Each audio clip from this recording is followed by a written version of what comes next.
am I wasting time? 'Cause I'm already gone. So long, can you stay the night? 'Cause you're the thing I want. I know you're feeling different when you're stressed out, but even with no makeup you still stand out. 'Cause no one makes me feel the way you do now, like you do now. The way that you move your body, you make it look like a hobby.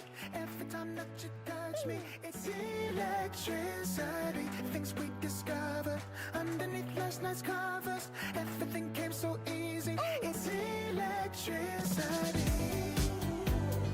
Electricity. Whoa. It's electricity. Electricity. It's electricity. When it's late at night, I feel you on my skin. My skin. You're all that's on my mind. It's finally sinking in. You're it. I know you're feeling different when you're stressed out, but even with no makeup you still stand out. 'Cause no one makes me feel the way you do now, like you do now. The way that you move your body, you make it look like a hobby. Every time that you touch me, it's electricity. Things we discovered underneath last night's covers. Everything came so easy. It's electricity. Electricity. Oh, it's electricity. Electricity. It's electricity.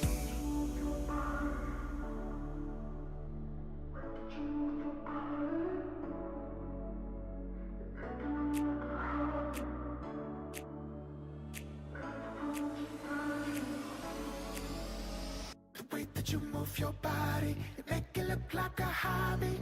Every time that you touch me, it's electricity. Things we discovered underneath last night's covers. Everything came so easy. It's electricity.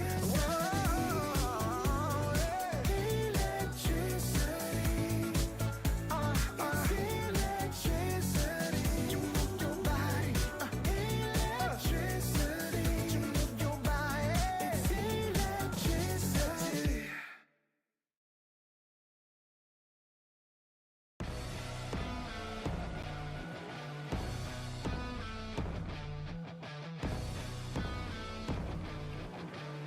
Hello again, everyone. Happy Saturday to you. Hopefully, Snowmageddon Part 2 has not reached wherever you are in the United States yet.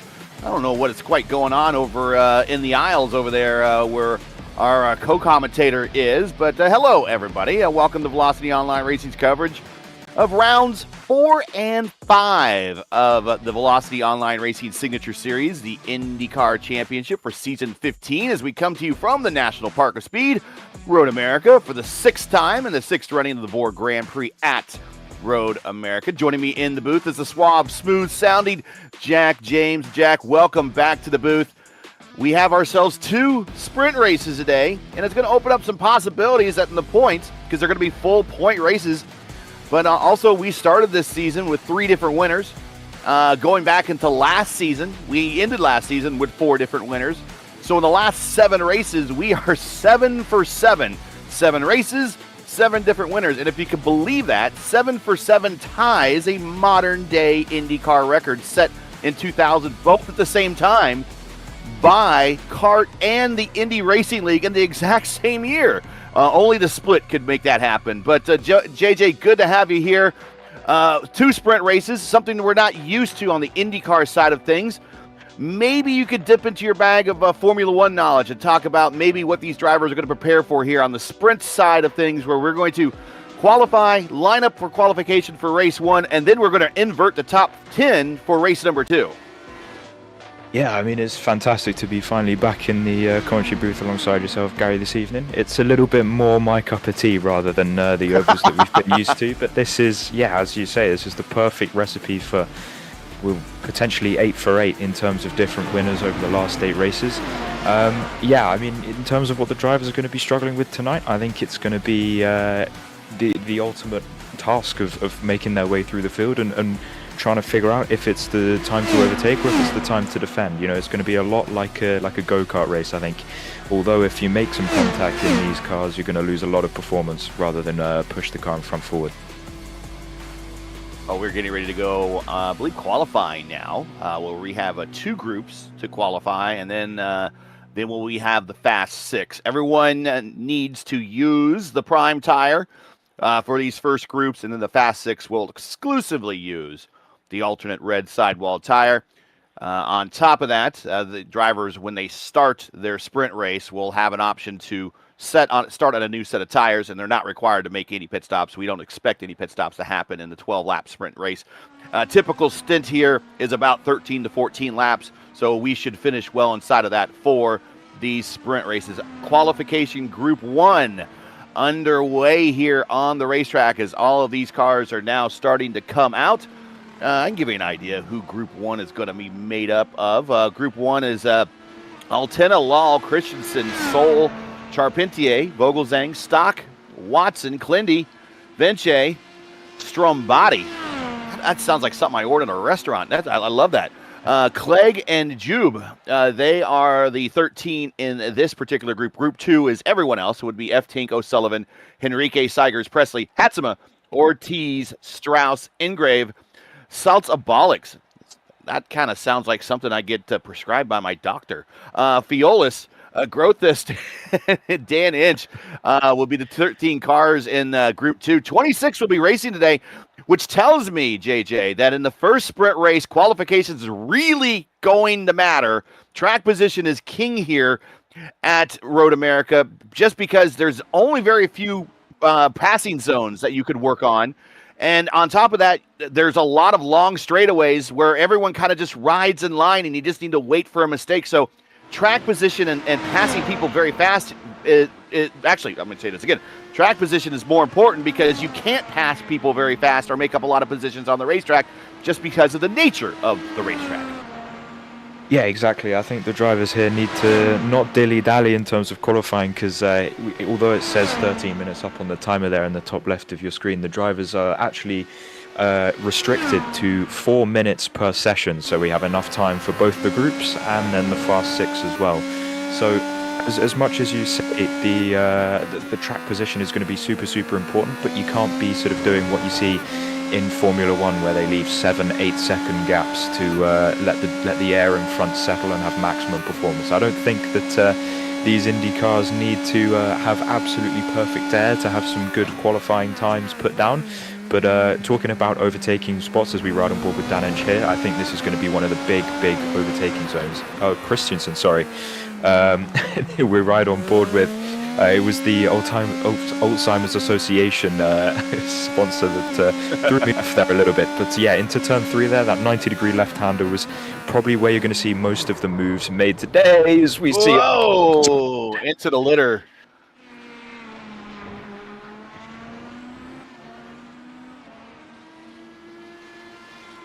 So anyways, yeah, go back to your thoughts there but while we watch Christensen get into the sand.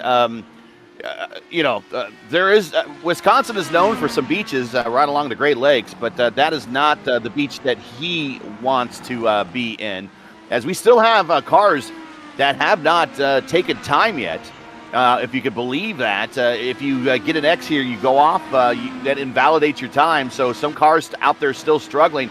And JJ, it takes you a while to turn a lap here. It takes the better part of 2 minutes, about a minute 44, about a minute 45 to turn a lap here. In qualification, they won't have access to the push to pass, but they will have access to the hybrid. Yeah, it's going to be really interesting to see if they can actually get the lap together. As you say, nearly 2 minutes to turn a lap, and if we're talking about 4 or 5 minutes per session, which is a window of which you can get your lap down, it's going to be almost very, very strategic of where you can get the lap together, as we see Vogelsang now coming across the line to complete his lap, which will see him go to the top of the leaderboard. So the 1 minute 44.3 is the time to beat, and we have a whole gaggle of cars now coming across the line. One of them being Jube, who is going to go to... Oh, it hasn't seemed to put a lap on the board, but Aman Lau has nipped Clendy by 1/10 of a second. I remember taking a few questions for Clendy the last time I was in the commentary booth, and he said to me that don't expect much of me at the road courses. Well, early in this qualifying session, it seems that he's told a little bit of a white lie to me, at least anyway, currently in the front row. Well, I'll tell you why, and I race actually pretty decent here, and I'm not good on road courses. And you'll see a lot of long-time oval racers in the IR18 do pretty well here at Road America.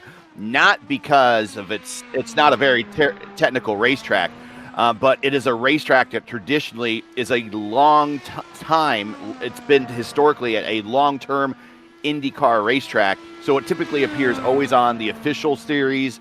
It always, well, of course, it will appear in the IIS. It always appears in the Open Series. It used to appear in the fixed series back in the day when it was mainly just ovals. It would be like one of the one or two road courses they would run on. So every even road race or even oval racer has a lot of IR18 experience here at Road America, just because it is really known for being an IndyCar road course track. And while we watch qualifications, just to kind of give you the past history of IndyCar here at Road America in Elkhart Lake, Wisconsin, CART and IndyCar have raced here 17 times between, and that's a CART, excuse me, and you know what, I should say this again. CART and IndyCar have raced here 17 times. The first stint was between 82 and 2003. That was the first stint. And then there was a bit of a time where IndyCar didn't come here at all. And that is when the current modern-day IndyCar series decided to come back starting around 2016, 2017. It is a staple event, of course, I said, on the schedule, and it draws very good crowds every year. Raul Boisel set the CART record in 97, and Will Power set the CART, you know what? I'm not reading the right stuff. Anyways, don't listen to me. Right now, this is a long-term IndyCar track. Go ahead, JJ. No, so this is now, qualifying Group 2 has just come out on circuit while you were giving us that really, really interesting story there, Gary. Yeah, wrong stuff. No problem. So at the moment, one thing I wanted to point out briefly before these guys in Group 2 start their first flying lap. Andretti, Emerson Fittipaldi, Michael Andretti, and now Alex Palou, each with 3 wins. Hard to believe Palou's career just basically starting in comparison to Andretti, Fittipaldi, and Michael Andretti, and he's already tied for the career wins lead at Road America here. Will Power, Newgarden, Dixon, Junqueira, Tracy, and Villeneuve each have top 2. I want to welcome everyone back to the stream. The stream went down, and we are welcoming everybody back. Thanks for joining us. Thanks for being patient. Your defending NTT IndyCar Series race winner, of course, from a year ago is Alex Palou. JJ, what are you seeing out there? We got 5 minutes left to play here in qualifying.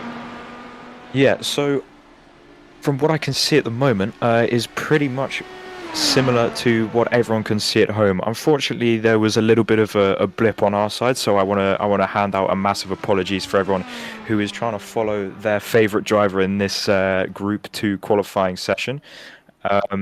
And at the moment, I think from what you said, Liam O'Sullivan is at the top of the times, which I believe is not the case anymore, because the Mr. Hunter Engrav has managed to take what seems to be the field by storm. I mean, what is that, 0.8 of a second? Yeah, it's a 1:43.1 versus O'Sullivan's 1:43.9. Engrave won at our last race at Gateway, and believe it or not, he has a win here in league competition in the Elite Racing League's P1 IndyCar Championship.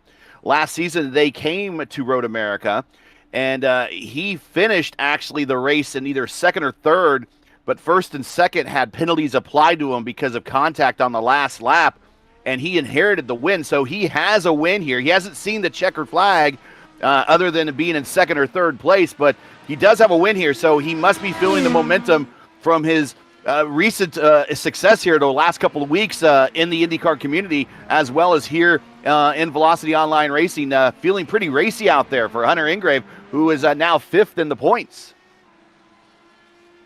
Yeah, I think that's a pretty good statement to make as we head into what is now the Fast 6 qualifying. So this is for everyone who's more used to following something a bit like Formula One.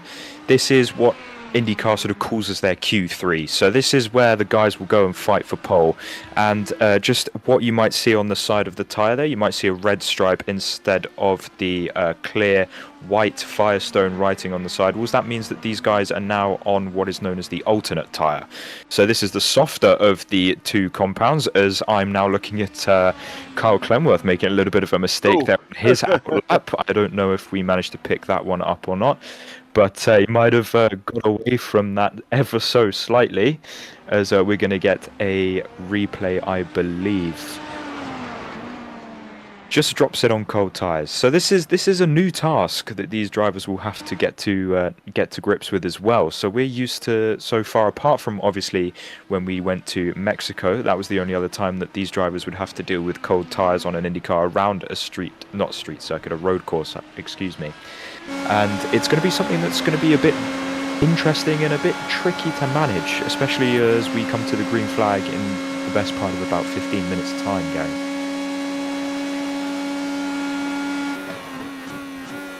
Yep, and watching this top 6, so the Fast 6, as you mentioned, it's kind of we've seen IndyCar use the Fast 6 as kind of their, as you mentioned, their Q3. We've seen it used in other numbers before. We've seen Fast 9 combinations, Fast 12. Lindy having a hard time out there right now as he's sliding at the top of the hill through 6, a very difficult corner right there. It's a very blind corner, uphill, left-hander, and you really just don't see the apex until you get to it. We're riding with Liam O'Sullivan and now our leader in the points, and he will be the first to cross the line and check in with a time. What I could see so far as we were riding on board with O'Sullivan there, it seems to be a very clean lap from him so far. It doesn't look anything crazy fast. You don't see him attacking the steering wheel or fighting the car or wrestling the car through the corners, but usually in these sorts of scenarios, the smoother it looks, the quicker it is.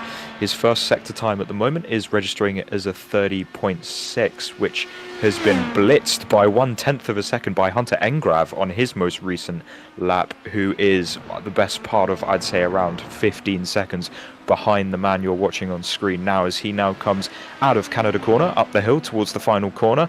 He's going to pray that this one is okay and gets a good exit and gets those Firestones working nicely for him out the final corner. And now it's pedal to the metal all the way up the hill under the bridge to the black and white stripe. And for Liam O'Sullivan, it is going to be a 1 minute 43.1. So that is quickest at the moment by 1,000th over Hunter Engrav, as Mark Vogelsang is coming across the line, who goes to P3 behind Engrav, and Aman Lau is now next across the line, who improves to P4.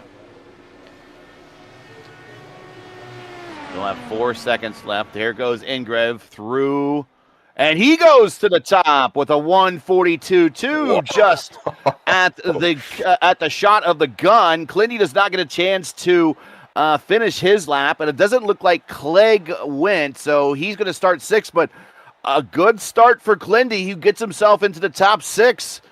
Hey, congrats to him for working on his road racing racecraft there, and getting into the top 6 and getting him a good start in a race that he kind of admitted coming in that he just really, and he's had a couple of these races this week with the Elite Racing League. They raced at we had a race at Silverstone on Thursday night, and he just said, hey, I want to survive that, and I just want to survive these road course races. Not a bad start for him. Let's get in today's starting lineup. Starting on the pole is Hunter Ingrave. Right next to him is Liam O'Sullivan. Then we have Milton Vogelzang and Amon Lal on row 2, Clindy and Clegg on row 3. Watch that row, especially Clegg. Then we got Sol and F-Tink. Moving on back to row 5, we got Julian deep in the pack and Nigel Stock. Now, Julian, maybe this is strategy. Maybe he wants to stay around and stick back here because these are the 2 positions that will be on the front row for race number 2. Then we got Vince and Watson in the next row. Seigers and Zambati. Grotest and Muriani. Violas and Henrique. 44 Nation, Christensen and Strauss. Charpentier and Hatsima. And Daninch and Christian Ortiz on the last row. So one thing I want to point out just before we go green here is that top 10 will be reversed for race number 2. So what you might see is a race at the front and then a race for sort of that back end of the top 10. Drivers might want to drop back maybe 1 or 2 places if they're around 8th or 9th so that they can try and secure the pole for race number 2 this evening. And then you'll see the guys just outside the top 10. So the likes of Vince, Watson, Zygers, they're going to be pushing hard for that 10th spot to try and take it away from Nigel Stock in the number 90. As the pace car rolls towards the start-finish line, we've got a lovely Porsche 911 here in a beautiful iRacing livery, leading these Dallara IR18s to the green flag here at Road America. And Gary, I'm going to let you lead the way as these cars get underway for the first race of tonight. And let's take a look at the tire strategy. Everyone in the top 15 has opted for the prime tire. And then we had a couple gamblers in the back. Miriani, Charpentier, Inch, and Ortiz on the last row have opted to go with the red sidewall tires. So everyone going with probably the best call to go with the prime tire. And this sprint race that is not going to require a stop. Coming up the hill, field is under the command of Hunter Ingrave, getting ready to go green for the first of 2 full-point sprint races here at the 4-mile National Park of Speed, Road America. Green flag is out, and we're going to see 2 cars drag race down the front stretch. Amon Law's going to pop out to the outside. The door gets slammed on him as looks like Liam O'Sullivan made his car as wide as possible. Law stays on the outside of Vogelzang, who is trying to work his way up the third. So Hunter Ingrave survives down in the turn 3 as your leader, followed by, we got O'Sullivan, Vogelzang, Law, and Clindy, your top 5. It was a horrible start for Rodan Efting. It was what seemed to be just a mistake on cold tires, drifting wide at the first corner, getting stuck and almost pinned on the outside, and he's all Clegg! Whoa! Clegg knows there's no tires, Gary. Right, and Clegg knows there's not a lot of time as Julian slides up to the inside on Clindy. Yeah, really sort of, you see guys that are really trying to take advantage of the cold tires, and you see the others potentially going for a little bit more of a laid back, let the tires come to them before they start pushing 110%. But yeah, really unfortunate for Rodan Efting, finds himself down in 14th place from what I remember being the top 6 when he crossed the line. So just a small mistake on cold tires when all this pack is so closely bunched together can cost you big time, Gary. Yeah, down 6 spots for F-Tank. Other people with not so great starts. Vogelzang down 2, Clindy down 2. Vince is after the kink. Vince is in the wall just after the kink. We got side by side as well for what seems to be the top 3 positions. I saw a bunch of cars running wide in Canada corner, all over the gravel, dragging all sorts of debris onto the racing line. That's going to be more difficult for them the next time they come around, as we see the snake now going right to left to right, defending the inside line as we look at Aman Lal challenging Fraser Clegg, the top rookie this season, into turn number 1. Can he make it stick around the outside? He's going to try his best. Dirt all over the tyres, more on the exit for good measure. And it seems to be Clegg is going to just about hold the inside. Lal goes wide, and he loses 3 positions. almost finds himself facing the wrong way. What a save, Mr. Aman Lau. You have to give it to him for trying the outside there, not letting anything get to him. On the outside. Yeah, you got to give him credit. He definitely hung it out there, but it cost him 3 positions in a race very early. He's still got to show a little bit of patience as they're getting... Oh, Clindy off at the bottom at 5. Oh, no, Clendy. We saw him do the same thing in qualifying. It almost looked exactly the same, just almost as if he's running too much rear bias, and the rear just comes round on him and he tries to correct it. We're going to get a lovely sort of third-person chopper view. This is Clendy in the middle of your screen in the grey and pink, and I won't expect any contact here as we enter the braking zone, opening up the corner as much as possible and just misses it. That car did not want to turn, and then he just gets out and... clips a little bit of the dirt and sends the car around, and then who else was involved in that? Was it Grotest? Yeah, and he just kind of rolled into the zone, and all of a sudden, there's Clindy in front of him. We have a number of cars on pit road. We have a lot of meatball flags at the moment. There was a massive accident, Gary, just out of the kink, just before Canada corner. I saw, I flicked out of my screen and onto the feed that I'm getting, and we saw cars doing cartwheels and all sorts of it. And I believe one of them could have been Vogelsang, but I don't want to put any curses and name names. But it looks like he's got a meatball flag. We might be able to get a replay at some point in the future. But yeah, this is going to be a replay now of. This is Clegg, and he's... There was a really big accident that reminds me of the real world. That is Catherine Legg quality flipping through the kink there. Yeah, it's just these tires don't seem to be coming up to temperature. Just bang. And Vogelsang, unfortunately, was the passenger in a very, very aggressive train crash there. Literally nothing he could do. Stick as far right as possible, and bam! What a wild ride for Vogelsang in the 26. The Blue Angels would be proud of that one. He should make sure he gets a flight log and log that time, because that will actually count.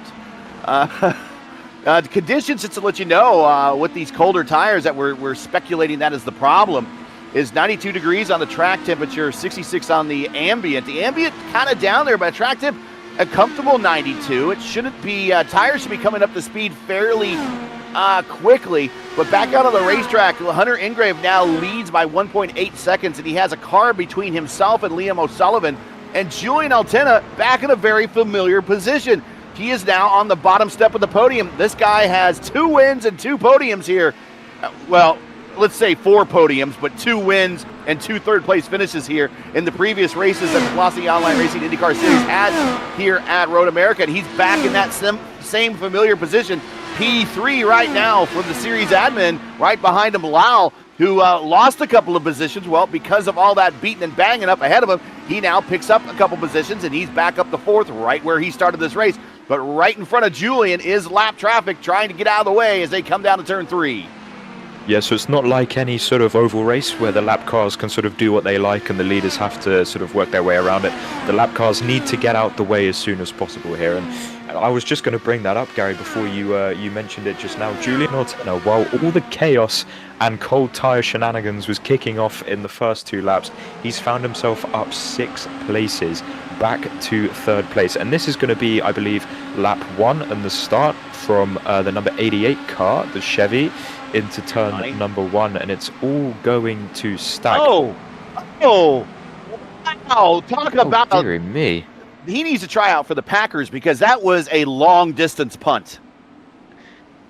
I want to say he might have tagged the grass on the entry. That's the only explanation I could say for the rear end to swap so aggressive like that. This is Enrique. Oh. Yeah, you see. Yeah, let's look out at the rear camera on that one and see who gives them the punt. But it came from deep.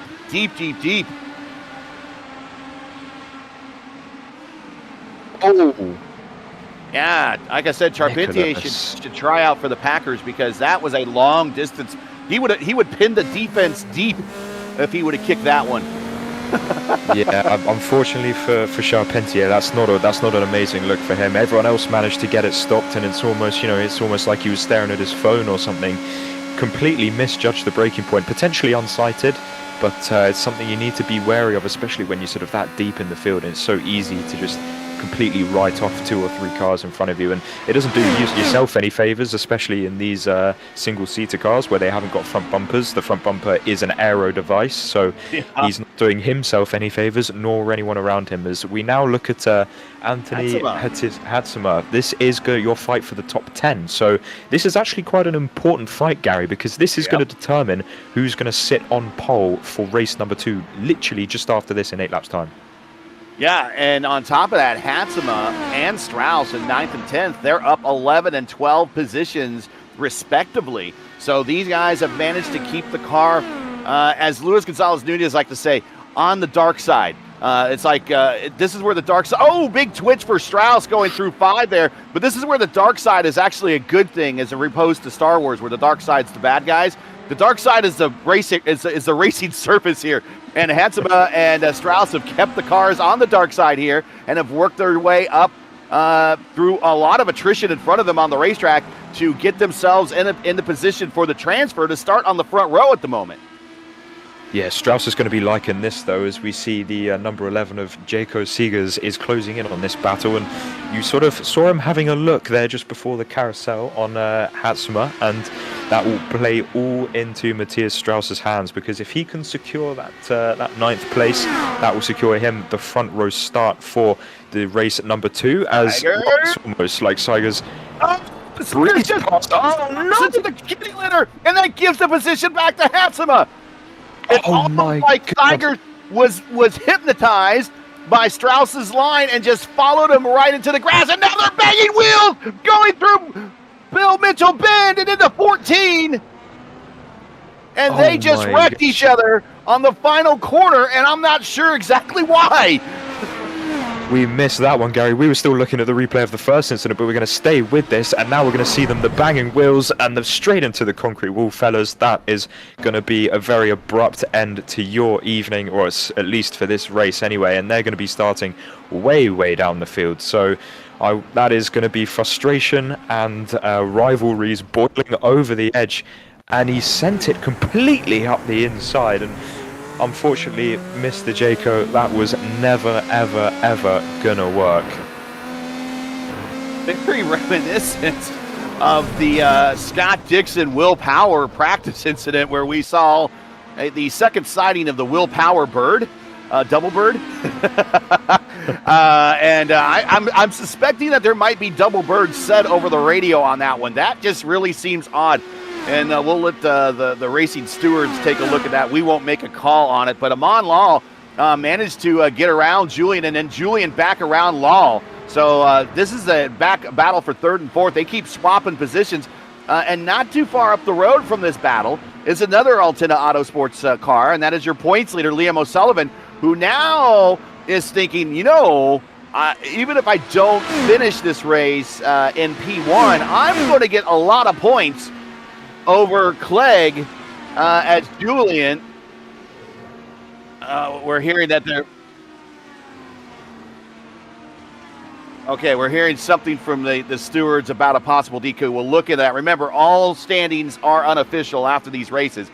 But again, going back to Liam O'Sullivan in 2nd spot, at this point, he just needs to stay ahead of Julian, which is going to be one of his chief competitions as his championship proceeds to later rounds. But his other chief competition, Clegg, he is now relegated to 19th and is not going to be able to get back out on the racetrack to improve any more spots. And this is going to be a big points race to start this afternoon for Liam O'Sullivan. Yeah, it's going to be really good for him. I mean, obviously one of his championship rivals, very sort of as we approach the midpoint of the season, is finding himself out of race number 1. And you never want to find yourself out of a race, because obviously that means you're scoring 0 points, which means you go absolutely nowhere while everyone else gains points around you. And Julian Altena sat lovely in 3rd place at the moment, still up 6 spots. And in terms of lap times, he's sort of around a 10th slower than O'Sullivan last time round, who is in turn a 10th slower than Hunter Engraf, who seems to be, at this point in time, walking away with this one. He's absolutely blitzed the field in qualifying. qualifying, got the start that he needed, did an amazing first couple of laps as low as a 1 minute 44.6, and I think he's not going to really be looking too far behind him till the end of this race. You need to bring the race home as we are now in the second half of race number 1. Thanks for joining us, everybody. Make sure to like the video, subscribe to the channel if you've not done so already. I have seen a race here before in the past, a real IndyCar race at Road America, where Al Unser Jr. took the white flag and then coming down the backstretch in the Canada corner, blew his engine. And the car, he had to retire the car, and Michael Andretti passed him on the race course and got a very surprising win. Of all the success that the Unser family has had at Indianapolis, it has been the opposite for them here at Road America. This is one of their least successful historical IndyCar courses. It's hard to believe over a family that really has one of the best overall racing records in all of racing period, the Unser family. But looking for this battle back on the racetrack here with Julian Altena and Lal. They are racing tough. There's that blind left-hander at the top of the hill we were talking about in turn 6. Now they head to turn 7. Then they go down Hurry Downs here into turn 8, another passing zone. Then they go through 8. They got the kitty litter on the right. You can't dip your wheels into that. There's not a lot of runoff there. Now they're going into what they call the carousel. Well, JJ, every road course needs to have a carousel. As Amon Lal is going to take a shot to the inside. And now we're hard on the throttle because you are all the way 100% on the go button through this kink right here, the Catherine Lake kink. And now we are coming down to the Canada corner, and Lal's going to take a long way shot on the outside. Oh, going to get it stopped. Yes, he can. What a move from Amon Lal. I think that was set up all the way back at the carousel, as Julian actually says, no thank you, I'm going to give you your limelight and I'm going to take that place right back from you. And Amon Lal needs to be a little bit careful here because he is racing the team boss. He doesn't want to take him out of the race because that would make for a very, very awkward team briefing at the end of tonight. But I really wanted to point out the different lines these two were taking through that carousel. You saw Julian going a lot wider and sort of diamonding off the corner, a lot like you would do in sort of more flat ovals, whereas you saw Amon Lal sticking to the inside and sort of trying to carry the minimum speed through the corner. And the advantage of that is that obviously he will travel less distance, but the tyre wear will be a little bit more. So I wonder if Julian sort of has a bit more juice in the tank and is trying to just wear out Amon's tyres that little bit too much. He's going to take a peek on the outside at 5, a long way around, using that very ample out of bounds area. But he's going to take a shot to the inside of 6 here. Look like this blind left-hander. I'd be very surprised if he took a lunge up the inside there in any car, even an Indy car with such downforce as this. The car always feels super, super light, and it's so easy to snag a front left tyre as you turn into that corner because you're not only braking as you go over a crest and the car's going to go light, but that crest is not flat and smooth in itself. It's very bumpy, as we see again the two different lines. Same thing. Julian, he gets a really good exit here, but he doesn't use as much of the circuit as Amon does. You see Amon clips the curb on the entry and then gets a really good run through the apex of the corner, and obviously the slipstream is going to help him a lot here. Is he going to have another go? We're gaining, and we do not have a crack this time around. Julian perfectly placing that blue Dallara IR18 exactly where he needs to be to secure that third place for the moment. And this is going to be something that might start to get on Amon's nerves a little bit. He's obviously going to want that podium. He's going to want to get some good points for his own championship status. We're going to see again as we get on the boost. Oh, he's going to go on the outside. He's going to go to the outside, Gary, and I believe he's going to be ahead before we even turn into turn number 1. Yes, he is. I think Julian might have let him gone and let him go there. Now he is gone. And Julian then will try to run him back down. And I think what you're seeing through the carousel with these two cars is someone who is seasoned with the IR18 in oval races and someone that's trying to drive the IR18 more naturally as you would expect on a road course. And I think if you drive the carousel like you are a seasoned oval racer, you're going to be on that outside so you can carry that momentum. And it's all about momentum in these cars because you don't have heavy acceleration. They don't accelerate extremely fast. They're not like an F1 car, right? So you need to carry that momentum, and for the high side is allowing Julian to carry that momentum. So that's what you kind of see a seasoned, as Julian gets out into that braking zone in 8, and here we go again. 2 different lines through the carousel. And this time, Amon goes high, giving the dirty air to Julian, and Julian's going to stick it out right behind him, maybe get a little bit better run in the draft. And now Julian on push to pass, using the full allotment. We got 200 seconds for only 12 laps here, so you can get on the button almost anytime you want. Here's Julian all over the attenuator, and to the inside. Law goes defensive. Julian to the outside attacks. Law is going to hold off that position, but Julian's not going anywhere because he's getting a really good exit. And now through Bill Mitchell Bend, back up through the hill, up to 14, and we're going to drag race one more time down the front straightaway. Yeah, you saw there was loads of gravel on the exit of Canada Corner there, which just caught Armand out ever so slightly, which gave Julian that better exit. But it seems to be as soon as they start turning left up the hill towards the final corner, the car that's ahead always seems to get the clean air and just get the car turned in that little bit better, almost forcing the car behind to sort of back out of it. And I think Julian's going to have to size up another move into turn number, turn number 3, I think it's going to be, as he's a little bit too far back to have this to turn number 2. Track has weird number turns. So got turn 1, and there's a little bit of kink between turns 1 and 3, and they call that 2. And then they come down this backstretch here, and then there's a little bit of a kink, and they call that 4. And now you come down to a more traditional-looking turn. This is 5. Now watch this uphill left-hander. I keep saying it's very blind. Watch from this view, right? See, you come up the corner, and then all of a sudden it's there. And you got to hit it. You just got to know, and it's got to be muscle memory. So that's 6. This is 7. This is hurry downs into 8. A little downhill. 8, very reminiscent to 5. And then you come out of 5, and you enter into the carousel. We're getting ready to go to white flag lap in a little bit here, as Hunter Ingrave now is navigating down the backstretch, one of the backstretch, and now into Canada Corner. And he is off that, and he will be making the turn onto the main straight here very, very shortly. Something I want to point out is that he has the most push to pass still left out of the top 7 by the best part of 100 seconds, Gary. Engrav has used 100 seconds less push to pass than everyone behind him, bar Zumbati in the number 58 in 8th place. And he's still leading this race by 6 seconds. That is an incredible feat that he's managed to achieve over the span of not even that long of a distance. You know, it's only 12 laps. That's not that much of a length of time compared to what these drivers are normally used to, and he's managed to pull out 6 seconds over O'Sullivan. You know, who's our points leader going into this race as Julian goes sideways? He spins out, and that is going to end that battle. Get an instant replay of this, Gary.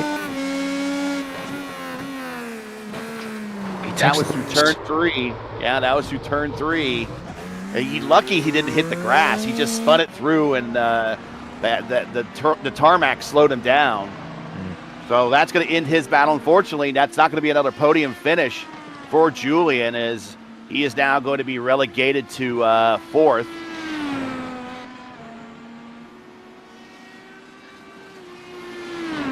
Hunter Ingrave through the kink. Now down the straightaway for the final time into Canada Corner. We'll talk about the legend of Canada Corner before the day is out. Making the final turn. This is looking like it's going to be Hunter Ingrave's race, who's led from flag to flag here in race 1 of our 2-race sprint weekend here at Road America and the Velocity Online Racing IndyCar Championship, and looking to go back-to-back in the schedule. He got career win number 1 at Gateway, and now career win number 2 at Road America. Yeah, that was a textbook performance there from Hunter Ingrave. As you said, lights to and he goes purple on the last lap. Even with a purple lap. Just to add insult to injury, with a lovely lap of a 1 minute 44.5. The best lap for Liam O'Sullivan behind him, for reference, is a 1:45.4. So the best part of a second quicker than O'Sullivan's best lap time, just to sort of do a Max Verstappen, you know, dotted line and underline the signature at the end of the statement there, as Hunter Ingrave, with a textbook performance there, wins race number 1 here at Road America. Hunter Ingrave with the win, back-to-back. On the schedule at Gateway, now here at Road America. He will start in the 10th position here for race 2. We will talk to him here momentarily. Liam O'Sullivan, Amon Lal, Julian Altena. Then we have Sol, who very quietly got the 5th. Stock, Watson, Somebody. Hatsuma, Clindy, your top 10. Mariani, Christensen, Inch, Vince, Henrique, Charpentier, Ortiz, Seigers, Strauss, Clegg, Vogelzang, Grotis, F-Tink, and Fiolis. All those guys at the end with meatball flags. They get to get a fresh car and kind of redeem himself for race 1. But, JJ, we'll let you interview Hunter when he gets here. But one of the stats that's not tracked regularly by IndyCars, but something that I do keep mindful of, Hunter Ingrave also got the Grand Slam. He won the race, won the pole, led all laps, and got the fastest lap.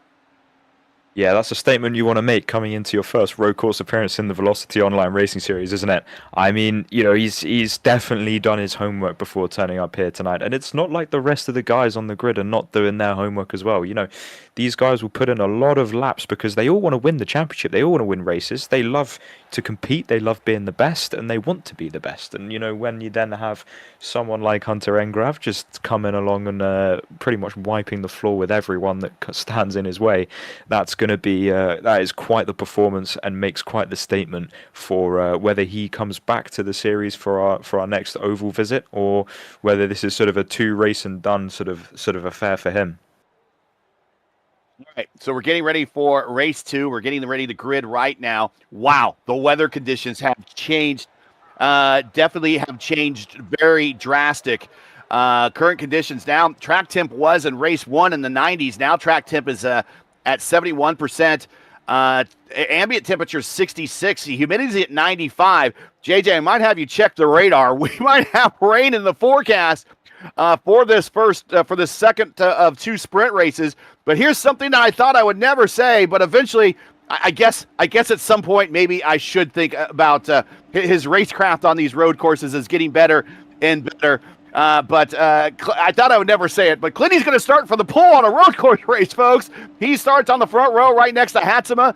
Then we got Zambati and Watson in row 2, Stock and Sol in row 6, Altena and Lal. That battle continues. They're back in row 4. Our top 2 finishers in race 1, it's O'Sullivan and Ingrave in 10th, 9th and 10th. Then in the then we have basically where they finished race 1 from. Christensen and 44 Nation at 11th, Inch and 12th.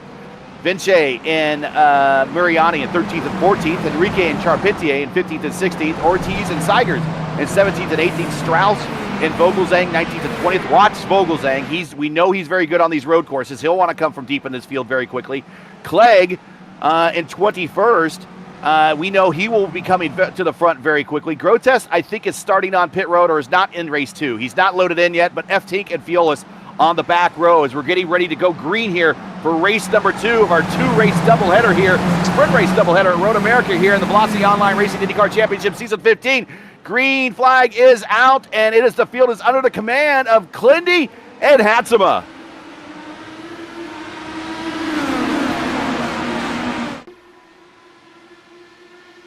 Which seems a little bit more formal as we head into turn number 1. We see a little bit of in the background.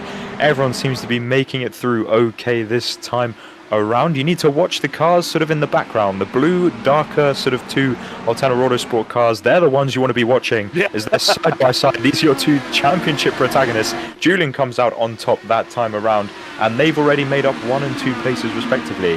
So it's been a good start for those 2, but you need to have a look at Julian actually, because what I'm seeing on he gets in there, and O'Sullivan gets stuck behind Stock, and Amon Lal is going to capitalize because he's going to go to the inside now on the outside with a better run. Here comes O'Sullivan, but they're still stuck behind Stock.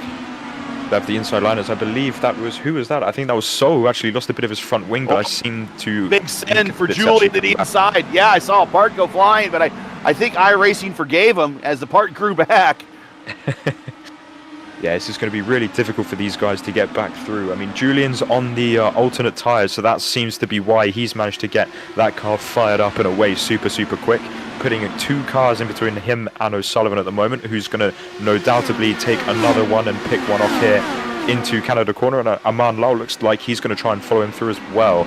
Into Canada Corner we go then, and Liam O'Sullivan gets the place off of, who was that, Peter Zambati? No, it wasn't. It was Nigel Stock, and Amon Lal's going to follow him through. So that's up 1 more from I believe that was 9th place for Liam O'Sullivan, now up to 6th place. 6th place. Here comes Julian again around Hatsma on the front straight, side by side. Hatsma decided to start this race on the primes, but Julian, you mentioned, on the alternates, and Clendy on the alternates. Clendy is broken away by about 7/10, but I suspect Julian's going to run that down, and Julian sees an opportunity here, and he's sending the car to the front. Right behind him, Liam O'Sullivan to the inside of James Watson. He will get that position in 3. Then we got a battle between Hatsma and Zambati going down into turns 4 and coming down to turns 5 underneath the Sargento Bridge. And now moves Zambati up to 3rd. O'Sullivan to the inside of Amon Law. Law goes deep into the corner, and he clips the. He's going to clip into. Oh, here comes in the inside Ingrave, but Amon Law gets into the dirt. It's all seems to be a bit of a squabble back there in the mid pack. This is the last thing that O'Sullivan wants, because all the time that he's trying to fight off and fend off cars behind, it's going to be Julian Arteno who's now actually got the lead away from Kyle Clemworth. So I think that was a pretty easy move for him to make, and he's going to be full. He's what we're going to do, what we call in circuit racing. You're going to smack the mirror, the center mirror, put it way out of focus, forget what's behind you, and get then hammered down and try and build a gap as quickly as possible. And there was massive carnage behind him. And basically now it's going to turn into an 8-lap test session for the admin, looking for his 3rd career Road America win. Yeah, I think experience and just track knowledge has a big part to play in it. Looking at Julian Arteno's stats coming into this race, I mentioned briefly earlier. Goes wide! Wide. Don't hit anyone, please, fella. It's not going to be amazing. And he manages to move his way back onto the circuit without hitting anyone. So no dramas there, but definitely a hot in mouth moment. Okay, so we're going to see what happened. It happened at the top of the hill. So this maybe is... we're that behind or something. I'm not here, sure. so this is where it's going to happen, I think, Gary, into this left-hander. Oh, okay, in 8. Oh! Brake bias. It just, oh, Oh, no. Just everyone, one after another, one after another. Who's that rapper? Just like, and another one, and another one, and another one. That's exactly what happened there. Yeah, unfortunately though, I think if we're gonna act as stewards for a minute, I think that one is gonna be on Clendy. Unfortunately, Gary, he held his brakes exactly like you're supposed to do, but he panicked a bit when he stopped because he realised he was in the middle of the circuit, so he sort of crept forward ever so slightly, probably only about 5 foot, and that was exactly the moment when O'Sullivan came along. Yep. And just tagged his rear axle, and then it was the best part of a domino demonstration from there. Yep. But just going back to what I was saying before we had a look at that replay, Julian Arteno, his experience is definitely shining through in race number 2 here. From 5 starts, he's definitely got a lot of experience, and with an 80% finishing rate of being in the top 5, I think he's definitely put some of that experience to use here this afternoon. We are just at now the halfway point of race number 2, and it's effectively done. I mean, there's a lot could still happen. I mean, Julian still needs to navigate another 6 more laps around this place, and again, it is getting more and more foggy out there, so I'm wondering if we got weather coming in. I'm going to check the weather radar here. Just while you're having a look at the weather radar, I've noticed that we've had some difficulties with the timing tower, on the left of your screen. So let me give you an update on the gaps at the moment. So Julian Arteno, obviously, as we've made quite clear, is your leader, but that gap has come down by 3 seconds or so in the last few laps, with Aman Lal sat in 2nd place. Is now a 4.5 second gap. And it's sort of staying around the same. It hasn't really... There we go. So we are now, there you can see on the timing tower, 4.5 seconds separates the top 2. Vogelsang being another 5 seconds behind that. So the top 3 are sort of cemented roughly, but Hatsuma could be the one and only challenger for Vogelsang to sort of steal his podium hopes away from him, as that's what we're looking at on screen at the moment. That blue and pink car is your 3rd place car. That is Milan Vogelsang. But Hatsima Heitzema rather, is hot on his heels. You can see in the background there, hunting him down, hopefully for his podium this evening. Gary, what's the radar saying? You think we're going to see rain here in the next couple of minutes?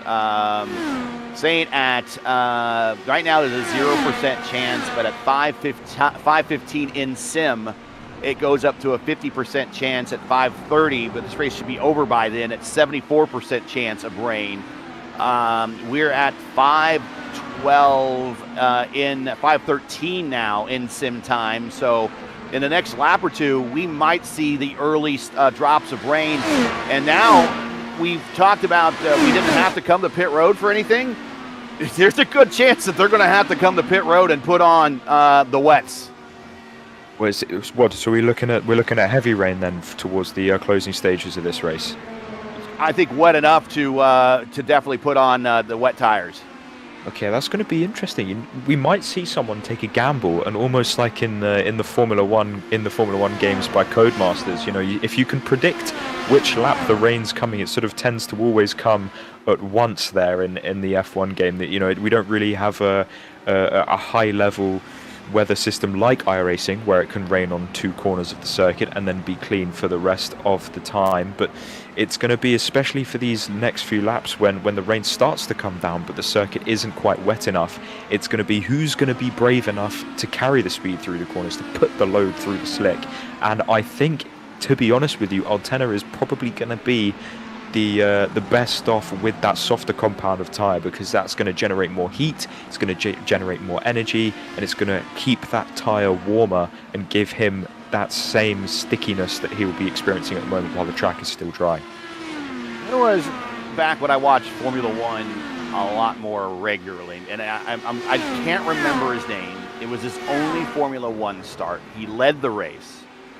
Hockelwink, something like that. Yes. And I forget what race it was, but he dipped into the pits very, very early to put on wets. Everyone else waited.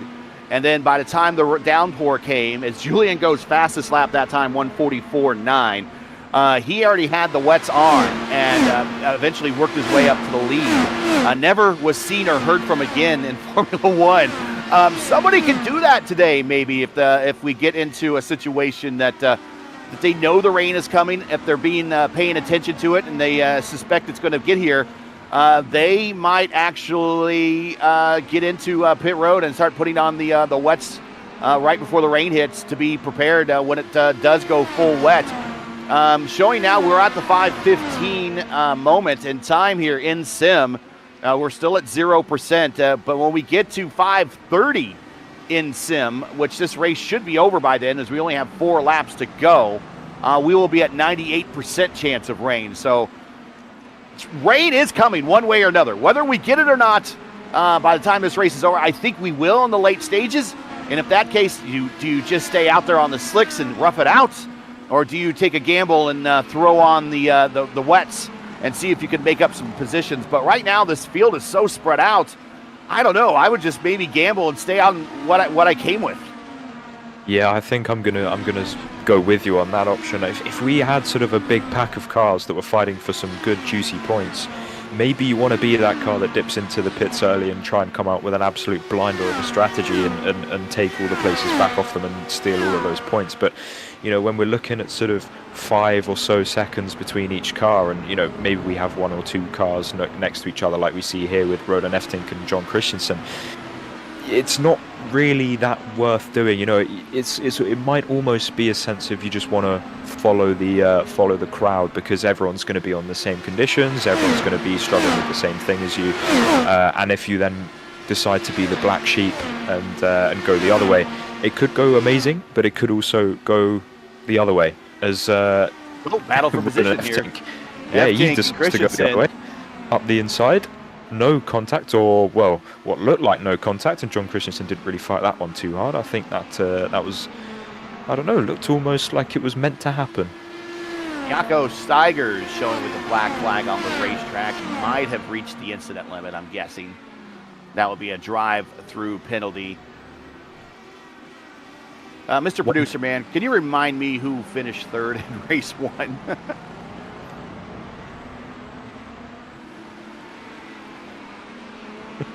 I will have to dig that up. Okay.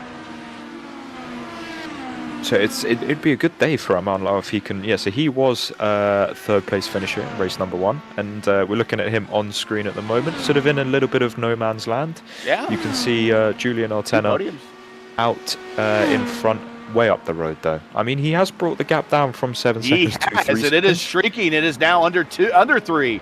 So he's reeling them in. I think those red tires of Julian, he has just enough of a big lead right now. I think it's going to pay off for him. But Aman Lal is going to be, he's got a head full of steam, and they are in the same picture. And I can't see the exact feed that we're watching right now because of bandwidth issues. But Aman Lal is creeping closer and closer and closer. Yeah, no, at the moment the main stream is focusing on the battle for what looks to be 5th place with Heidsma, Sol, Eftink and Christensen, that sort of group of cars. But what Altena needs to do now is he needs to have the mentality of not trying to pull away from Aman Lal, because he's not going to have the tyres to do it. He needs to accept that he's going to be slower and just manage that gap as best he can. Maybe yeah, exactly, Gary. Try and save the tyres, maybe save a bit of push to pass, so that if it comes down to a 1 lap sort of shootout, 1 lap do or die send, he can use the rest of his hybrid, the rest of his push to pass, and sort of disappear down the straight into what probably will be this corner here at turn number 5, I think it is. Yeah, turn number 5, and then down into Canada corner before going up the hill, because I think that's where he will be the most vulnerable. Now, do you know why they call it Canada corner? I actually don't know that. So why don't you? There are two schools of thought on it. So geographically on the racetrack, Canada Corner is points. It's geographically the closest landmark of the racetrack to Canada. Now Canada's still quite a distance away, but that's the point farthest north of the racetrack is Canada Corner. And here comes a battle for Hatsuma with Saul, and he gets him into the kink. And now they're heading down the Canada Corner. Canada Corner might have also gotten its name from very early races here. The promoters, when they were cleaning up post-race trash, found a lot of Canadian beer cans in the stands there in Canada Corner. And so it was thus named Canada Corner based upon the number of beer cans they found there. Both I find very plausible, especially considering Canadians like their beer, so do Wisconsinites like their beer, but it also is closest point on the track to Canada. Here's the inside. We got Eftink trying to come with on this battle here as well. I was just going to say, another close point on the racetrack is this battle for what seems to be 4th place just behind Vogelsang. And Daniel Sol has managed to lose out to Rodan Eftink, as you just pointed out, across the front straightaway, as we now head into turn number 3, not turn number 2, turn number 3, which is courtesy of the very funky corner names that we've got going on here at Road America. But it looks like the gap might be a little bit too big for any position swaps to go on into turn number 5. Rodan Eftink is going to sort of have a little bit of a look, but is going to not act upon it. Daniel Sol is going to settle in nicely behind Rodan Eftink as well, and Heidsma is going to lead. Whoa! And he's going to lose that position that he just got back on the racetrack. We should not take our eyes off the lead, as Lal is now 1.4 behind Julian and is in the draft envelope. Going down the straightaway into Canada Corner. He's going to get closer. He's on. Julian's on push to pass. I need to look at the situation with the push to pass with the Lal. I would imagine he has plenty. No, he doesn't. He only has 12 seconds. Julian has 29. But we're coming to the white flag this time by, and the gap keeps getting closer and closer and closer. Yeah, you can see, even since we started following these two cars at the beginning of the 3rd sector, you can see how much closer that pink number 13 car is to our race leader.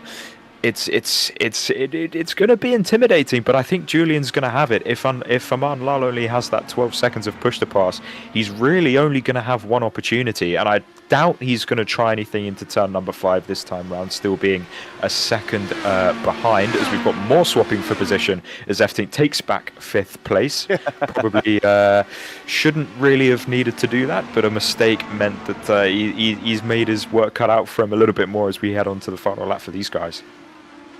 Lal he's right there, 7/10, 8/10 coming into turn 5. He's going to be right there at Canada corner. I think Julian has a little push to pass left. I think Lal is out. Lal has 5 seconds. Julian has 20. It's going to be all about the exit off of this carousel, Gary. It's going to be who gets the traction. I think Julian has the margin in terms of distance, but chooses to take the inside. On the button. Now Julian on the button. They're both on the button. They're both going to be using all of the horsepower available to them with that V6, I believe, no, V8 behind them in the Dallara chassis. And here comes the rain. Here comes the rain as Lal goes to the inside. So we're going to see raindrops coming to the checkered flag here at Road America, coming through Hurry Downs into Bill Mitchell Bend, up the course into turn 14, and he is there. It's going to be a drag race off the final corner, coming to the checkered flag of Lamont Lal. Julian to the inside, he blocks, he weaves, and he's going to take the checkered flag here at Road America, but right there, Lal is with them as raindrops are falling here at the finish of race number 2 at Road America. Oh, what a finish. And we still got this battle for 5th going on. Rodan Eftink's going to get we got another drag race for 4th place. And Rodan Eftink, I believe, is just going to nab that by what shows up as 0. By half a nose. Less than half a nose. Vogelzang set the purple lap on that last lap.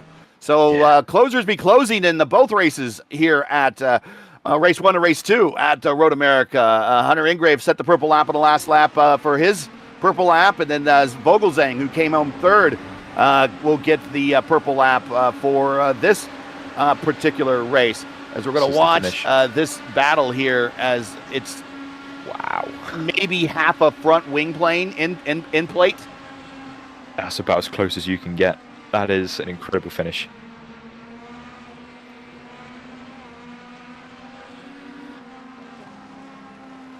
Okay. So remember everything we're getting ready to show you. Unofficial results at the top of the screen. If I could circle that, I would, because I'm going to stress that.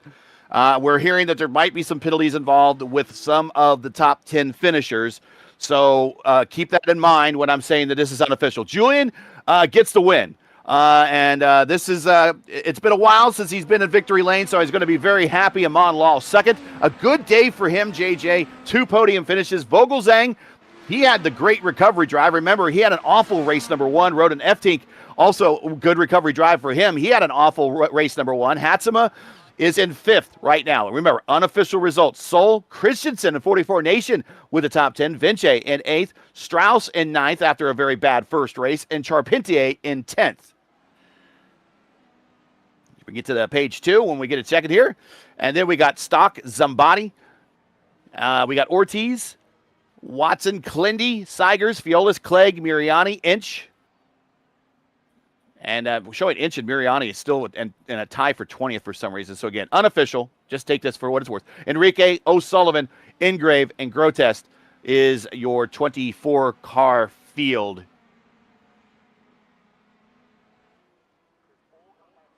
And while we're waiting for...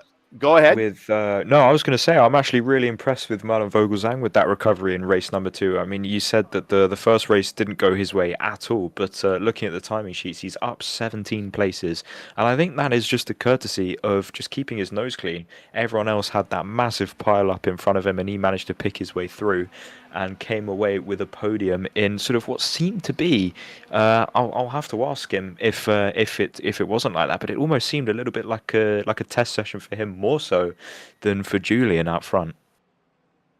And for Julian, this is win number 15 of his Velocity Online racing career. We're in season 15, so he averages 1 win a season, and he's got it down. He is now 2 wins behind Alex Van Descent, who's second all-time in wins in the Velocity Online Racing IndyCar Championship with 17. And the all-time leader is Jesper Dahlgren, who we thought had win number 20 to start the season, but got downgraded back to win number 19. Almost got win number 20 at Gateway, but still at 19 right now. So Julian, in sight of seeing the top 2 in the winners Mount Rushmore here on Velocity Online Racing IndyCar Championship. We are going to get ready to get into the interview room. But before we do, once again, if you're just joining us, you are watching Velocity Online Racing coverage of round 4 and 5 of total 11 rounds this championship season for the VOR IndyCar Series, coming to you from Road America for the 6th running of the VOR Grand Prix at Road America. Hunter Ingrave won race 1. Julian Altina won race 2. Make sure to smash the like button, subscribe to the channel so you don't miss out on the next race. The next race here for us on the Velocity Online Racing IndyCar Championship. I don't know why he set this. I warned him, but he's on his own. He's on his own if he gets in trouble on this by his girlfriend. Next race is Valentine's Day, February 14th for round 6 of season 15. The teams and drivers head to Kansas Speedway. We don't know typically Virginia is for lovers, and we never call it Kansas for lovers, but maybe Kansas for one day will be for lovers. For the inaugural running of the VOR Kansas 325 coverage starts 2 p.m. Eastern time on Valentine's Day. That's right, Valentine's Day. So get permission from your wives, gentlemen, and wives, if you're watching and listening, do whatever you want. If you want to watch us, great. If not, catch us back on the replay. That's all. Enjoy your day. It's all for you. And that's all right here on the Velocity Online Racing channel next week. And also, don't forget tomorrow, round 7, season 29 of the International IndyCar League as the series heads to Daytona International Speedway. They're going to race on the oval for a 250-mile-per-hour oval meme race. And if it was anything like the IndyCars and the official series at Talladega this week, then you are in for a treat. Unfortunately, you're going to have to wake up early for them at 9:30 p.m. Eastern time, Sunday morning. That's tomorrow morning, all right here on the Velocity Online Racing channel. So don't miss it. We have everybody in the booth. First, let's bring down Hunter Ingrave, who should have joined us for race 1, but he might have just wanted to get into race 2. And we will bring him in now. And Jack, JJ, go ahead and talk with Hunter Ingrave as we bring him now. Winner of race number 1. Yeah, so Hunter, it's Jack James up in the booth. You got a good message? Yes, sir, I do. So, yeah, I mean, that was an incredible performance for you there at a second showing in the Velocity Online Racing Series. You managed to get the Grand Slam. You got the pole, you got the fastest lap, and you led every single lap from green to checkered. Just talk us through that. Yeah, I started pretty good with qualifying. I nailed it very surprisingly. And then I was just worried at the start that I wasn't going to get a good start. Liam's been doing very well in the start, so I got a good start. I was pulling away a little bit, and then as I entered the carousel, my computer froze on me and wanted to try to kill me a little bit. So a little landscape, and then I'm like, all right, now I'm going to have to work to get Liam. And Liam kind of overshot the next corner. I'm like, oh, sweet.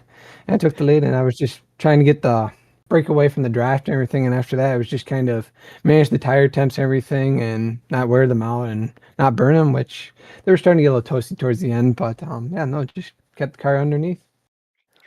Yeah, I mean, I was saying in commentary on the last couple of laps, when you're pulling out crazy lap times, you closed the race with the fastest lap right at the very end when the tires should be at their worst. But I made a very good point of saying, these guys, they're not your average iRacing split. Everyone here does their homework. Everyone tries their very best to extract performances like that. And for you to then come along and put on such a incredible performance that you have done this evening, it must spark some fear into your opponents going forward. Are you gonna come back and make a couple more visits to Velocity Online Racing, or is this sort of a two and done for you? Oh no, I'm doing the whole season this season. First 2 races did not go well. Auto Club just didn't fit right, and Mexico got wing damage at the beginning and computer crashed on me. So definitely gonna keep going. I feel good on the road courses. Ovals is still learning for me, but I have amazing people that keep helping me on the ovals and everything. So yeah, just road courses is my comfortable spot, especially Road America is probably one of my more favorite road courses and everything. Sebring, I haven't done a lot, so it's going to be kind of a little bit learning. So that one's going to be probably a little more on my comfort zone. Yeah, no, I hear you. Right, now moving on to race 2, I saw that there was what I'll call a little bit of a misunderstanding down at turn 7 just before the carousel, and you I think got caught up in that as well, very unfortunately. I just wanted to get your thoughts on what happened there and how you eventually ended up, unfortunately, with a meatball. Yeah, started fairly good. Was making my way slowly but surely through, trying to be patient, not again melt the tires and everything. I was doing fairly good. I was up to 5th, and then all of a sudden I saw a car in front spin, and and then the car in front kind of dived down a little bit, and I tried to punch the brakes, but by then I had too much speed carrying through the corner. I accidentally hit him in the rear, spun, and then I got kind of T-bone on the axle, which that was, my car was broken then 100% at that point, so I was kind of done for the day, unfortunately.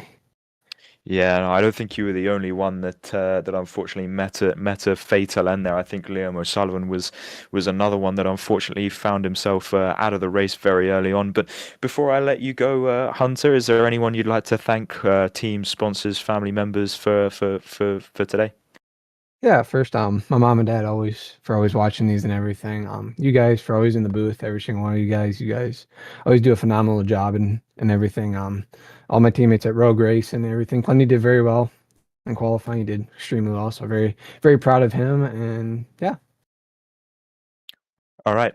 I will let you go back to the team and celebrate what, for the most part, is a very successful first half of the evening and an unfortunate second half. But it was a fantastic pleasure of mine to cover your win tonight, Hunter.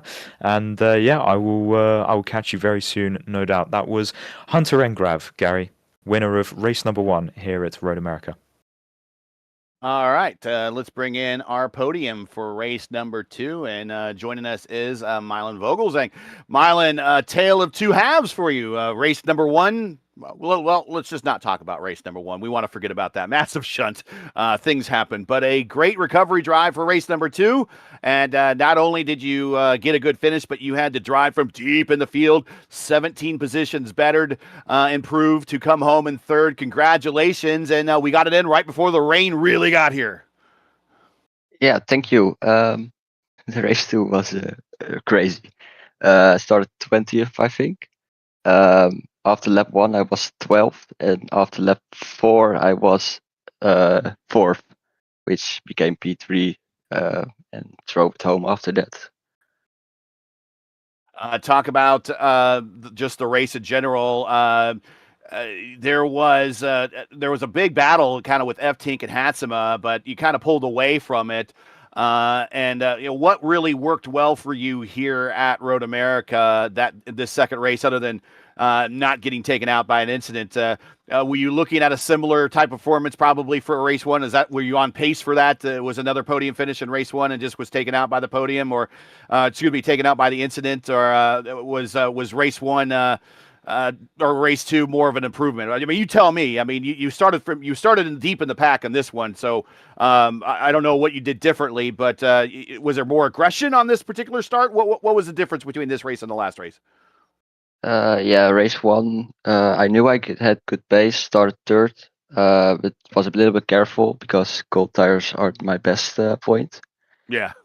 Lost a few positions and unfortunately got caught up in the incident with Black.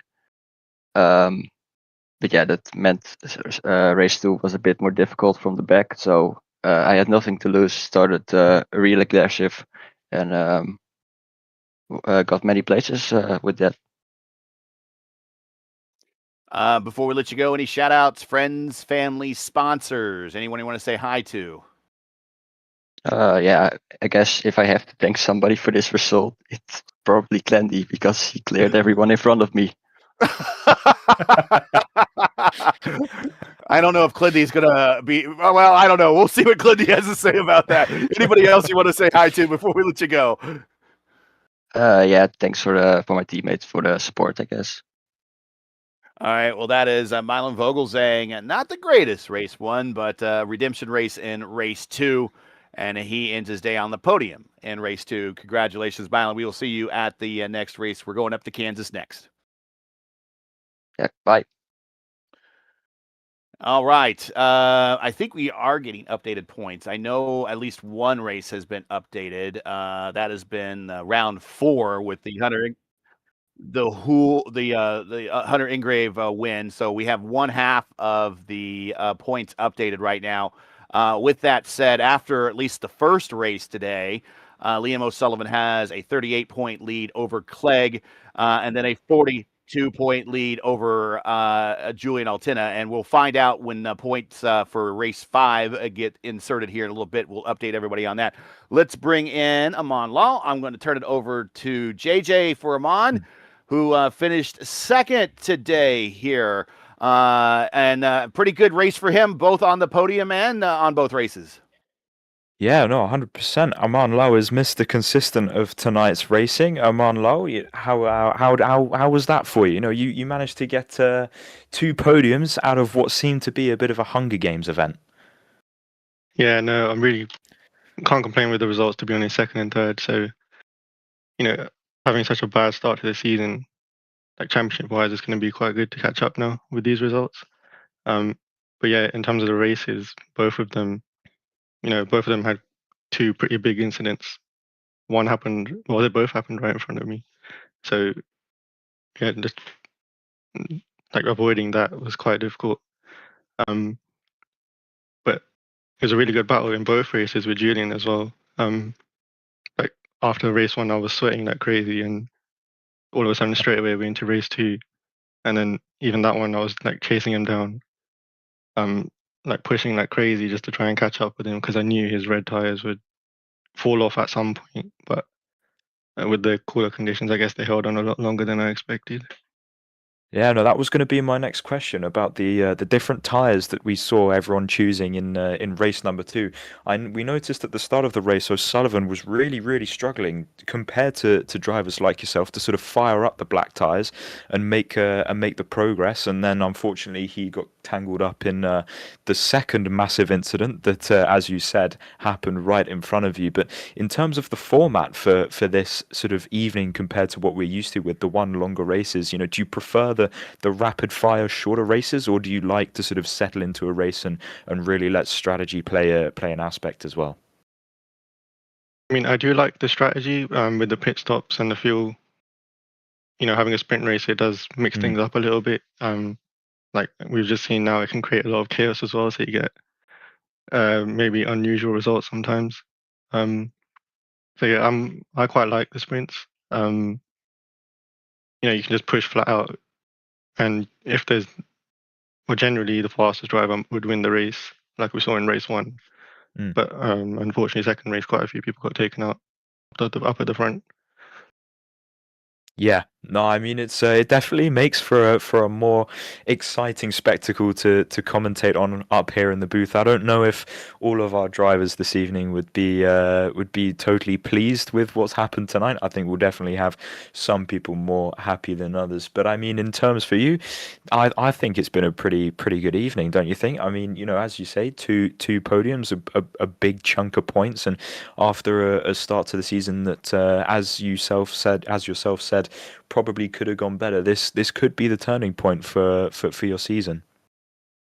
Yeah, exactly. I think off the top of my head, there's more points on offer compared to a normal full race distance. So yeah, should be quite a big amount of points that I've got now to make some ground in the championship. But obviously, it's really early in the season still, so you know, just got to take it race by race.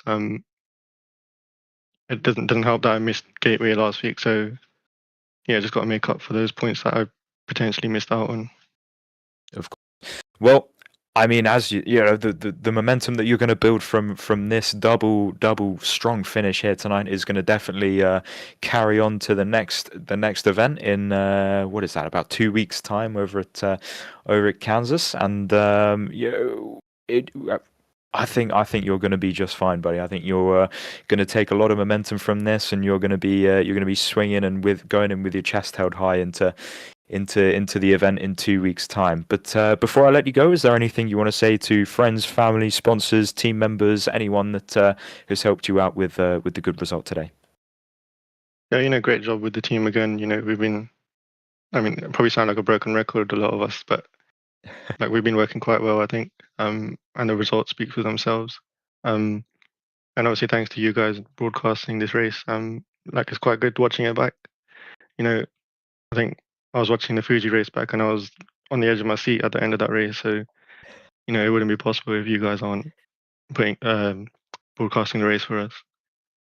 Oh, it's always nice to get some recognition. I don't think I was in the booth for the Fuji race, but I'm sure Gary will take appreciation to your kind words there. That was Aman Lal, double podium finisher here at Road America this evening. Good points for him. Hopefully, a momentum building night onto the second half of the season. Gary. And we will bring down our winner now. But before we do, the other race of the two-race doubleheader points have been updated. So now that changes the points now to Liam O'Sullivan, your leader, with 16 points over Julian Altena. We will speak to Julian here in just a minute. Fraser Clegg drops to third. Hunter Ingrave is in fourth. Clindy is in fifth. That is your top five. The remainder of your top 10, Christensen, Lal, Stock, Dahlgren, and F-Tink, as we head to actually coming up next. Won't be streamed, but they will be back on the racetrack again next week for qualifications for the this season's 15th Indy 500, and then we will be back next on the air for our race in 2 weeks when we go to Kansas. But these guys are not done yet. The next week they will be back on the racetrack. It just will not be streamed. Let's bring it down, Julian Altena. And here it is. Hey, Julian, 15th career win, first win this season. And you got it in before the rain really got here. It looked for a while you're just going to kind of drive off with all the carnage behind you. You opted for those red tires, and Amon was really reeling you in there at the end and made it look exciting coming to that checkered flag. If it went 13 laps or 14 laps, I'm not sure you had this one, but in 12 laps, you did. Congratulations. 15th win in 15 seasons. Way to go, champ. Well, if it ran a lap longer, I would have had to pit, as would everybody else. So I don't think it would have made a difference.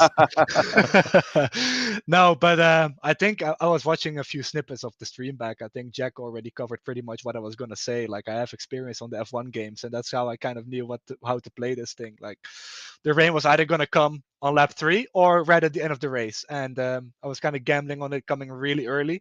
And even if it did come at the end, which it did, on the final lap, it started raining. I would have been in the right position because my tires would have been much hotter than everybody else, and my operating window would have been much larger than everyone else behind me. So, yeah, I was trying to play it like that. I wasn't really that confident with 4 laps to go that I would hold on to the lead because I know how fast Aman is, and especially on the tire delta kind of increasing in terms of him being able to close the gap.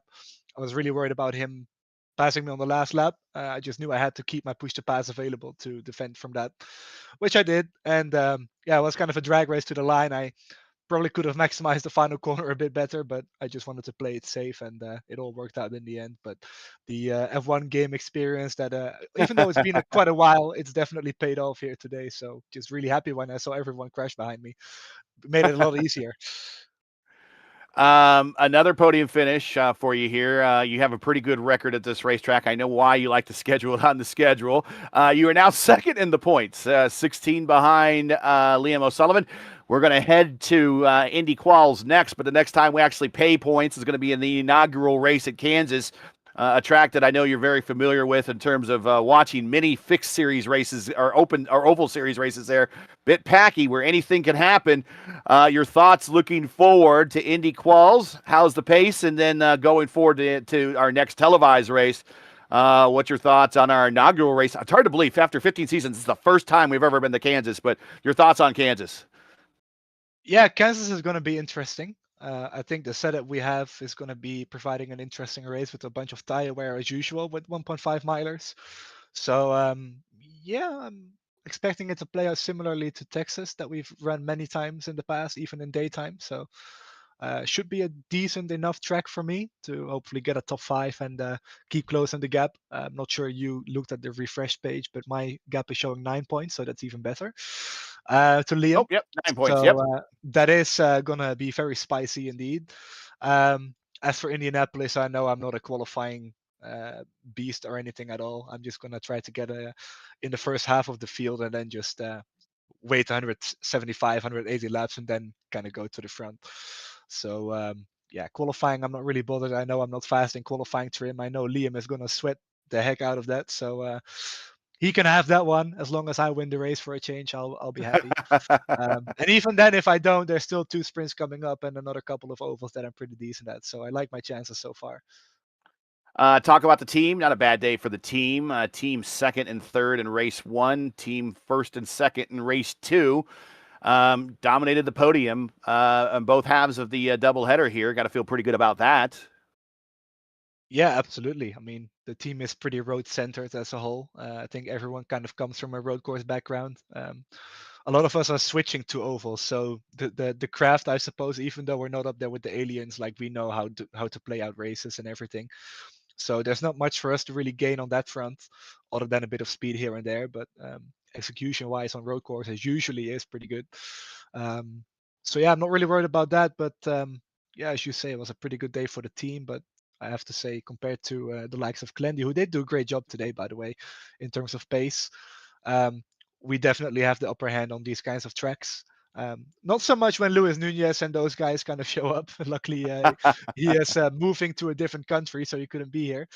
But yeah, I think today was pretty decent. Yeah, thank you. Fourth different winner this season. First win this season. 15th win overall. Second now in the points. As you mentioned, of course, you would know more on how close you are to the points leader. I'm not surprised that you already knew that, but it's now 9 points, of course. Heading to Indy Quals next, and the next time we will see you on a stream when we go to Kansas for the very first time. Congratulations. Shout outs, friends, family, sponsors, anyone who want to get off and say hello to before we let you go. You better say something nice about the girlfriend who's going to let you race on Valentine's Day.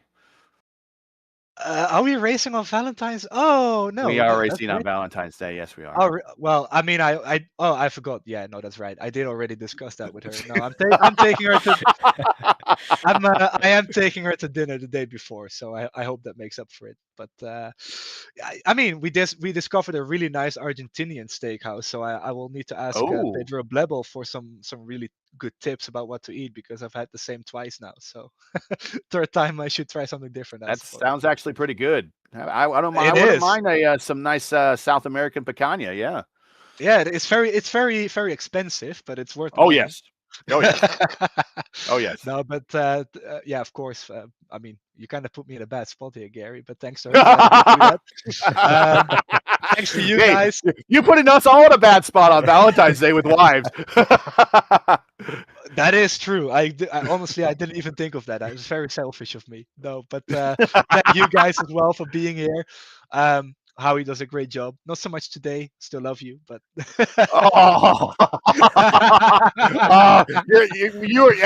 I'm telling everybody at home, this is the Behind Baseball. You can't hear Howie in the background. He just let Julian have it with some choice words that if I had the beat button, I would have to use it. No, but seriously, everyone here does a great job. It's great to watch it back. It's just like the Argentinian steakhouse, it's worth the money. So thank you guys for everything. All the drivers that showed up. I know some people who crashed out aren't fans of the format. That's just the standard complaints when things don't go their way. So they'll turn around. Thanks for showing up anyway. And see you all the next time at, the race at Kansas is in between the Indy 500 and qualifying. So I guess see you for both. Thank you guys. All right, Julian Winter, win number 15 of his career, and moves him into second place in the points. We'll see you at the next one, Julian. Third at Road America as well. Third win at Road America. Third win at Road America. Yes, we got to give you your additional flowers and a bratwurst as well. There you go. Thank you. See you guys. JJ, something that he mentioned, I sat at home during the COVID period. Well, all of us sat at home during the COVID period, to be honest with you. But I watched the 2020 IndyCar season, and with all the double headers we had, and it was a very quick way to kind of fill up a schedule without having to go to venue after venue after venue. I kind of like the idea of double headers because you can actually schedule, have more races on the schedule in less time if you want to do that. And maybe we've done it before here in the past. We've done it at Gateway, I think. We did it at where else did we do it? Phoenix. We did it at Phoenix. We have a couple over the course of history here in Velocity Online Racing. What do you think of the format? We had sprint races last season also at the Indy GP. Now we have 2 this season. I kind of like it, but personally, I'm more with IndyCar racing. I like a little strategy, coming in, going for a pit stop, and adding the additional layer of not speeding on pit road and anything that can happen on pit road, trying to rule it in or rule it out. Today, nobody had to come to pit road, but I wouldn't mind this race insofar if maybe next time we have it again, adding some sort of mandatory pit stop where they have to come down pit road because, stuff can happen. Yeah, no, I think it's... I see what you mean. We do definitely miss the strategy aspect, and I think that that's a very big part of IndyCar racing that you sort of leave out by doing these sprint races. But I think it pays itself back in the fact that we just get so much action. I mean, there was constantly stuff going on that we couldn't physically cover. There was 3 or 4 different really exciting fights going on live on circuit for different important places. We had the fight for the lead, you have the fight for championship points. You need to cover the guys coming through the from the back of the pack in race 2, and then obviously in race 1 you need to cover the fight for that 10th place to get the pole in race 2. But overall, I think this is a really nice shake-up that this series could use maybe once or twice every season, maybe only once because of the amount of races that we do actually have as a whole in terms of events. But I think it provides a really good contrast and another obstacle, I'll call it, that the drivers need to sort of practice for and acclimatise themselves to, and it gives those guys that are a bit more used to the road courses a chance to sort of shine through and show what they're really made of. So I think overall, if you're a diehard IndyCar fan, it's probably not what you want to be seeing. But as an entertainment point of view, so we'll definitely hear your voice then next. So that's going to be it for today. Once again, your podium here for the 6th running of the VOR Grand Prix at Road America from Elkhart Lake, Wisconsin. For race 1, Hunter Ingreve goes back-to-back for wins at Gateway in race 1 here. Liam O'Sullivan comes home with the podium. Amon Lal gets his first podium of the day, finishing 3rd in race 1. Race 2 was Julian Altena, win number 15. And I'll say it because he said it to me before. Win number 3 for him at Road America. His first win this season. 3rd all-time in league history in wins. 2nd in the points. He got the win today. Amon Lal improved from his 3rd place finish that he had in race 1 and comes home in 2nd here. And Milan Vogelsang with the redemption race of the day. Up 17 spots from a crash at DNF in race 1 to a podium finish here on race 2. And I'd be amiss if I didn't shout out Roden Eftink, who would probably get your Luis Gonzalez Nunez driver of the race world for finishing 19 plus positions better to come home in 4th. But a heck of a finish here for race 2 with the rain falling, Julian's tires falling off, Amon Lal with the prime tires, running them down at the finish line. 2/10 of a second was the margin of victory, and that's pretty close on a road course. So that was a pretty exciting finish. So thanks for joining us. Join us again next week as season 15 continues. Actually, 2 weeks as the drivers head to Kansas Speedway for the very first time in series history. Coverage will start at 2 p.m. Eastern time. Again, that's 2:00 p.m. Eastern time. And remember, as always, for the quick time in your area, you can find everything at youtube.com. Just search Velocity Online Racing. Now, as you know, the YouTube algorithm game is not easy, so please help support us with the weekly grind. Leave a comment below. Let us know your thought of today's race. If you enjoyed today's coverage, support us by smashing like in the video. If you're new, click subscribe, and while you're at it, the bell for weekly reminders so don't miss out on more Velocity Online Racing coverage, including, as we talked about, Round 7 of Season 29 of the long-running International IndyCar League from Daytona International Speedway. That's right, IndyCars on Daytona High Banks. On the oval. Coverage starts at 9:30 p.m. Eastern time tomorrow. If you like IndyCar racing and if you have the morbid curiosity of what IndyCars are going to do at these plate race high-banked NASCAR tracks, then make sure you check out the International IndyCar League tomorrow when it returns to the VOR channel Sunday morning at 9:30 p.m. Eastern time. To learn more about Velocity Online Racing, visit velocityonlineracing.com. Like them on Facebook. You can follow them on X and Instagram. So for the suave, smooth sounding of Jack James right there. Good job, Jack. And for the general, Howie Burrows, who had a mouth of a general, but a little bit. He's a general, but he had the mouth of a sailor today. Really, he's yelling in my ear right now.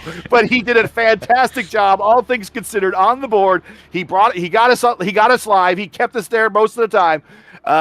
he did a great job. So for him, everyone else here at Velocity Online Racing, I'm Gary Gotzo saying all happy Saturday. Thanks for watching.